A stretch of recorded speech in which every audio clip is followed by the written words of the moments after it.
In this late stage we are in now, I believe Dominion has reached its stage.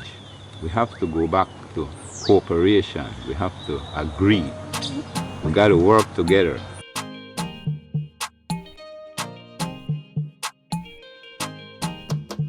We have a very cool, changing weather now, getting cold, and it's nice time. All the plants love this weather because it's not raining too much now.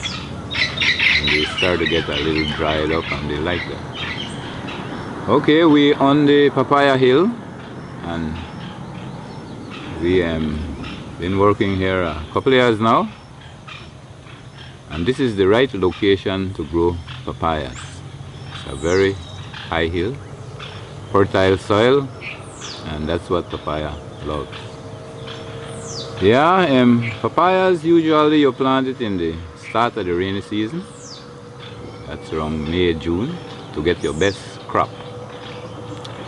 Because the trees will take at least nearly 6 months to start to set fruits. That's maybe end of year. And if you start at June, by end of year they start to have fruits. And you will have the dry weather when you will have your first matured crops. And that's the best time to harvest good papayas in the dry season. They could live more than 1 year. They live 2-3 years. I even have some trees here over 3 years now and still doing good. The only thing is when they get too tall, you have to put stakes to hold them up.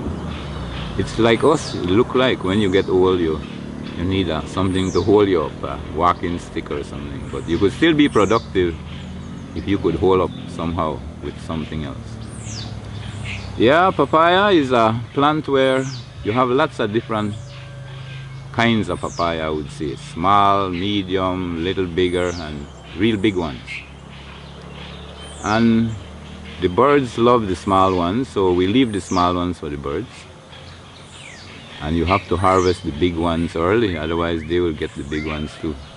So get the small one, leave the small one for them, move the bigger ones, and if you have a good papaya field, you got to be there every day in the morning. That's when the birds are very active, and if you come later, they will already make some holes in them, and you can't sell them. They will be second grade. Good for your chickens and turkeys, but you need to sell the best, and the rest is second grade and whatnot you give to your birds. Even dogs and everything eat papayas now. And I think that's a very good sign. They're getting their medicine, local medicine, and live. What we're practicing is agriculture. We have to agree with nature. We have to agree with all these organisms that grows these plants. The organisms make fertilizer for the plants. They actually feed the plants. And that's a big thing now. We're not looking at who works below the surface of the ground. All these organisms work so slow, so lowly, they are not being considered. They are just left out. We burn them, they poison them, they just do them everything. And I believe it is so wrong. They do such a good work, free for us. They recycle all organic materials. So when you recycle it with fire, you're definitely not doing it the right way. So papayas want fertile soil, and if you keep burning that place, eventually you can't grow papaya there. You can also grow papaya on low land, but you have to make high beds and make the soil very fertile, and the papaya could also produce. Papayas could live for many years if you have the right soil, enough organic material, proper drainage. 3-4 years is usually the limit. But if the soil isn't well drained and well fertile, well fertilized with natural compost, one crop you could get and that tree just die after one crop.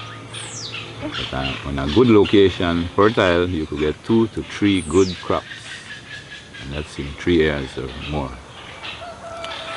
Yeah, papaya is a very good medicine. It helps eliminate a lot of waste material out of our system. Keeps your bowels working good, and that leads to good health. You have to harvest your papaya or check them every day, because the birds, once they start to get yellow, you will make a hole in them and you can't sell it. I use another method lately. I flatten the end of a stick like a screwdriver, and I just slice them off and catch them. It's a lead technique too. It's kind of risky, but I usually bore them and cut them off and catch them. Pack them in the bag with your banana, dry leaves, dry plantain leaves, so they get cushion and wouldn't put a lot of the milk on you. The milk could discourage you with papaya if you get messed up with the milk. Actually, that milk is a protection for the fruit. With that milk, the insects wouldn't try to go in. The birds wouldn't peck a green papaya, because it has a milk that will come out and affect them. So it's only when it starts to get ripe when the birds will be attracted to the papaya. The big secret is fertile soil, well drained and clean up and everything. Don't spray around it with weedicide or any kind of poisons. We need to recycle everything in that nature's way. Just chop it and leave it. If you could bring in more mulch, much better.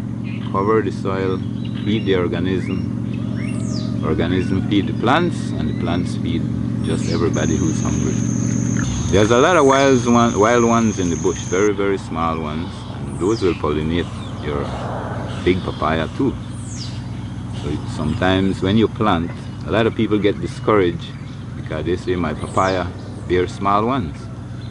The thing is, you must plant plenty papaya, and out of that plenty you will get some good ones.